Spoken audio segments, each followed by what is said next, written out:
Queridos irmãos e irmãs, vamos acolher a palavra de Deus proclamada,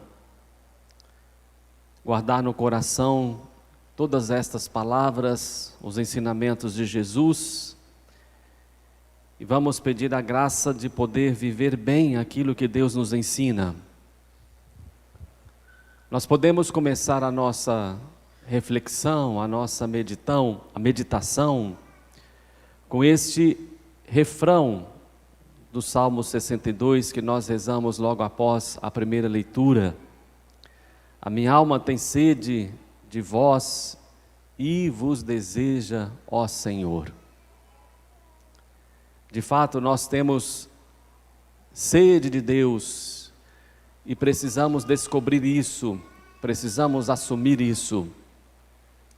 Porque quando nós não conseguimos identificar a nossa sede, quando nós não conseguimos identificar a nossa fome, nós podemos buscar água onde ela não se encontra e buscar alimento que não é capaz de nos saciar, que não é capaz de conceder-nos a verdadeira vida.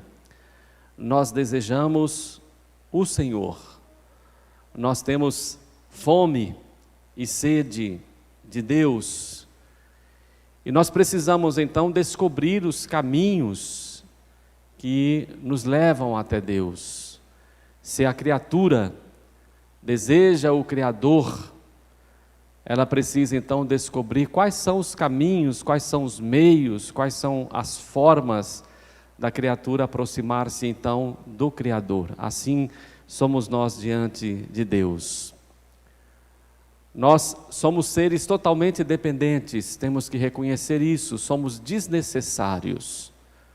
Nós existimos, mas poderíamos não existir. A vida foi nos dada por Deus, nós não temos vida própria, nós recebemos a vida como dom, como graça. E esta situação nos revela qual é realmente a nossa condição de seres totalmente dependentes. Quando nós nos afastamos do Criador, nós perdemos vida. Quando nós nos aproximamos dele, nós ganhamos vida. Assim como acontece com a terra, por exemplo, se fica sem a água, ela não é capaz de produzir frutos, de fazer germinar a semente, permitir que cresça a planta e que produza assim frutos. E a terra então precisa da água para tornar-se fecunda. Assim também acontece conosco, com o nosso ser, com o nosso coração, com toda a nossa vida. Nós precisamos de Deus. E é necessário que cada ser humano reconheça isso. Às vezes buscamos alegria onde não existe alegria. Às vezes nós buscamos vida onde não existe vida. Às vezes nós buscamos paz onde nós não podemos encontrar a paz. E a gente erra, a gente se distancia, a gente reconhece, se arrepende, de novo a gente se aproxima de Deus, mas passa o tempo, a gente de novo vai se acomodando, vai esfriando a nossa fé, a gente vai deixando de lado os valores evangélicos, aquilo que Jesus nos ensina, e de novo a gente se vê sedento, a gente se vê vazio, com desejo, com fome, com sede de Deus. A minha alma tem sede de vós e vos deseja, ó Senhor. É preciso então pedir a Deus que nos conceda a graça do verdadeiro conhecimento dEle. Nós queremos não apenas conhecer as coisas de Deus, mas queremos conhecer o próprio Deus, claro, não com a nossa razão, mas com a nossa vida, porque conhecimento significa, nesse caso, amor, significa comunhão, significa aproximação, significa ter em nós aquilo que nós conhecemos. E nós queremos então pedir a Deus essa graça, que possamos crescer no conhecimento das coisas divinas. Às vezes também procuramos tantas doutrinas, tantas mensagens, tantas obras, tantos livros, tantos pensamentos, vamos nos enchendo muitas vezes de ilusões, simplesmente porque são frases bonitas, são textos bonitos, são mensagens aparentemente bonitas, e nós devemos procurar, sobretudo, a ciência divina, o conhecimento de Deus, a ciência do amor, a ciência da vida. Isso quer dizer a sabedoria. Foi o que nós ouvimos na primeira leitura, tão bonita, tirada do livro da sabedoria. A sabedoria é resplandecente e sempre viçosa. Ela é facilmente contemplada por aqueles que a amam e é encontrada por aqueles que a procuram. Procurar Deus significa procurar também a sabedoria. E quando nós procuramos a sabedoria, o conhecimento das coisas divinas, nós encontramos o próprio Deus. Temos que refletir sempre sobre as nossas buscas, como é que nós estamos realmente construindo a nossa vida, onde está a nossa fonte de vida, onde nós buscamos realmente o conhecimento para viver bem, para ter uma vida feliz, uma vida erguida, uma vida transparente, uma vida forte, para ter uma vida verdadeira. Nós temos que refletir sempre nesse sentido, para que as nossas buscas, os nossos sonhos, não nos levem a uma espécie de frustração, porque se a gente deseja vida e busca a vida onde ela não se encontra, o que nós vamos experimentar depois? A decepção, o cansaço, o desgosto, a tristeza e até mesmo o arrependimento.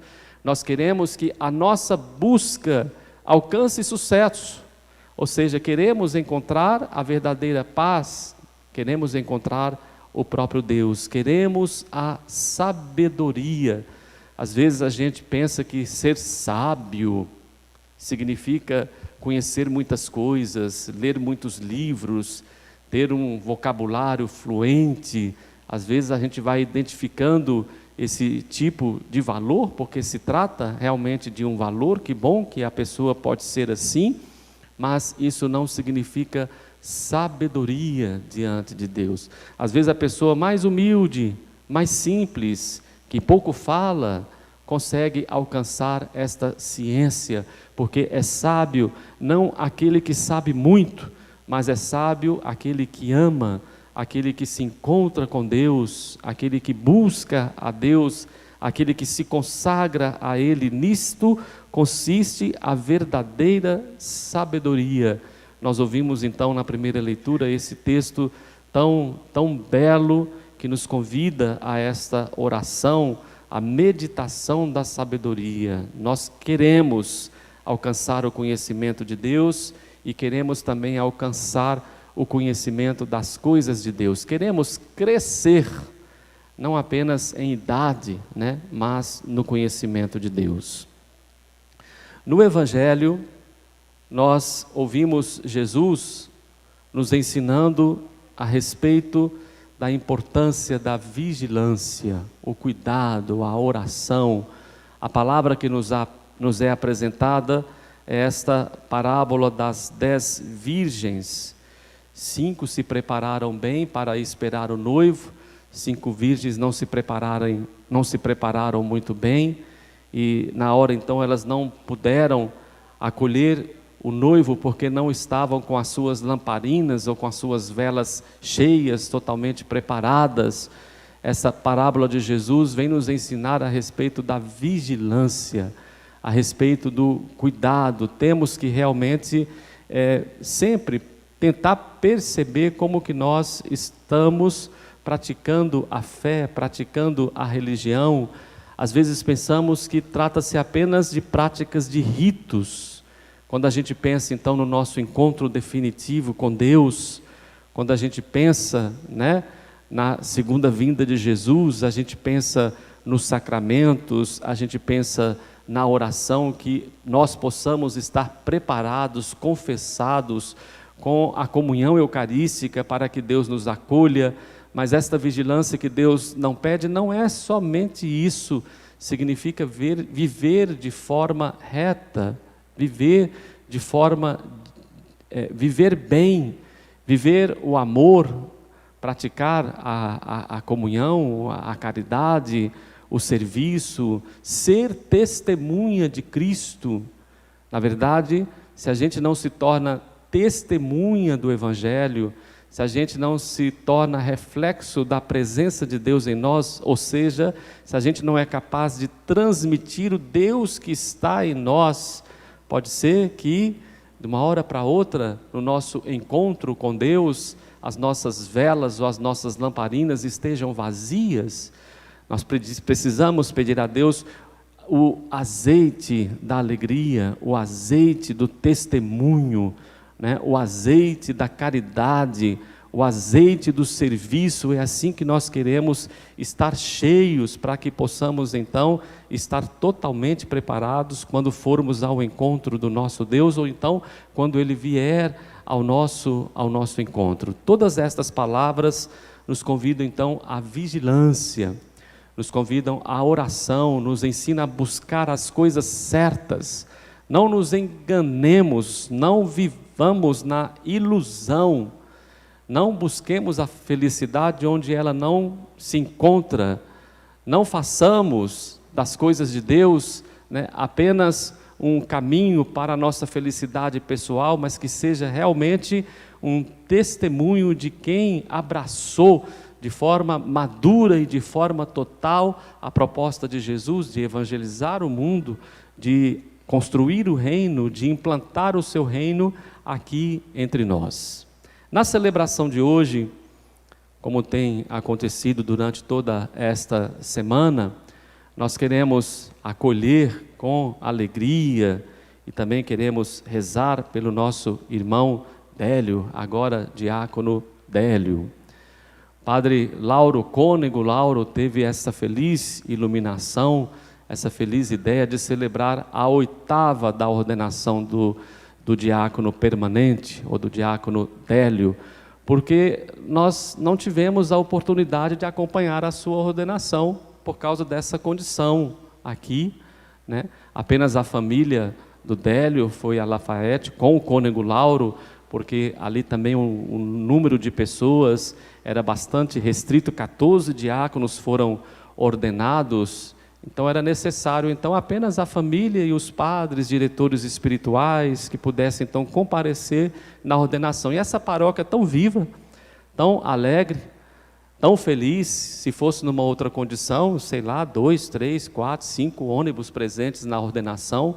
Então o Cônego Lauro teve essa ideia, vamos então celebrar uma 8ª, 8 dias de festa, por causa da presença de vocês que vêm à igreja, mas por causa também dos nossos irmãos que nos acompanham nas redes sociais, até para a gente entender a importância desse gesto, desta vocação como benefício, não apenas para a vida do Délio, mas é para a igreja, é para a nossa comunidade.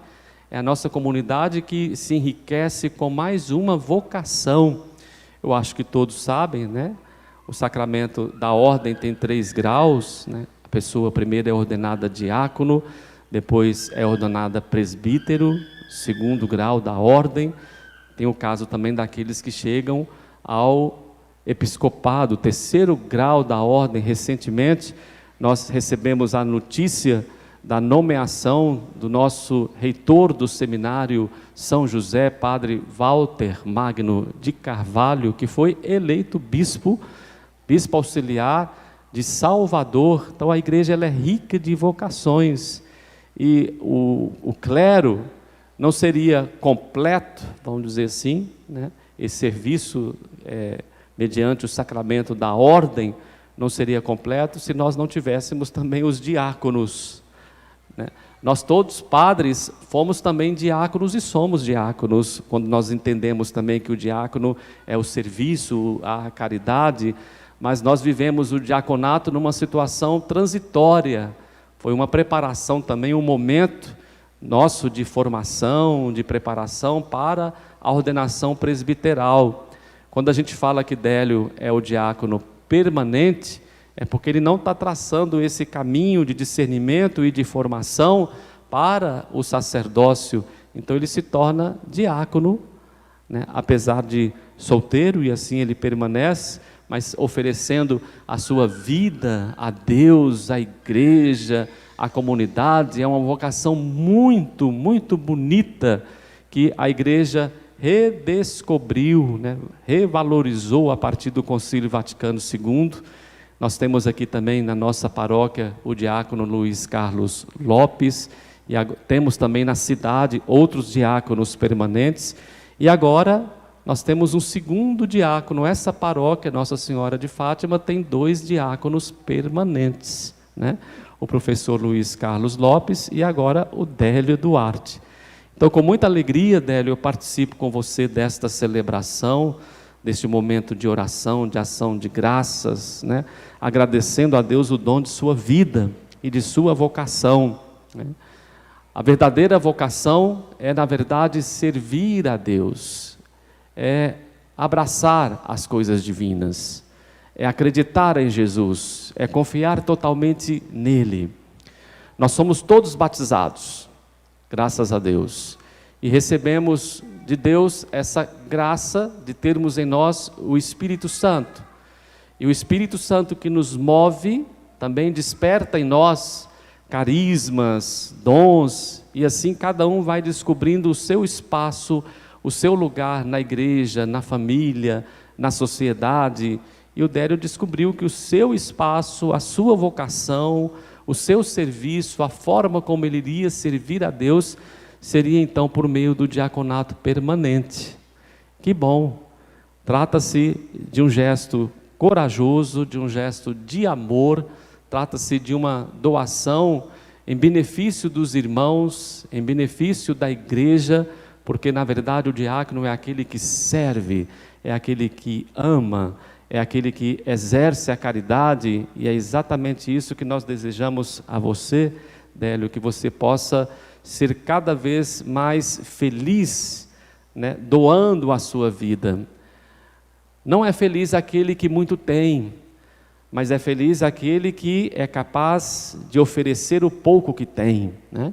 O que a gente tem de bom, a gente quer partilhar com os irmãos, a gente quer oferecer a Deus, quer oferecer à igreja, e esta partilha, que trata-se na verdade de um gesto de amor, enriquece a nossa vida e faz-nos experimentar a verdadeira felicidade. Por isso que a gente diz assim, que você seja bastante feliz, que você descubra realmente não apenas o caminho institucional do diaconato, mas realmente o caminho da essência do diácono, o caminho da caridade, o caminho da doação, do serviço, do amor. Assim você será feliz, como também enriquecerá muito a nossa igreja. E nós pedimos à comunidade aqui presente, a comunidade também que nos acompanha pelas redes sociais, todos rezem sempre pelas vocações.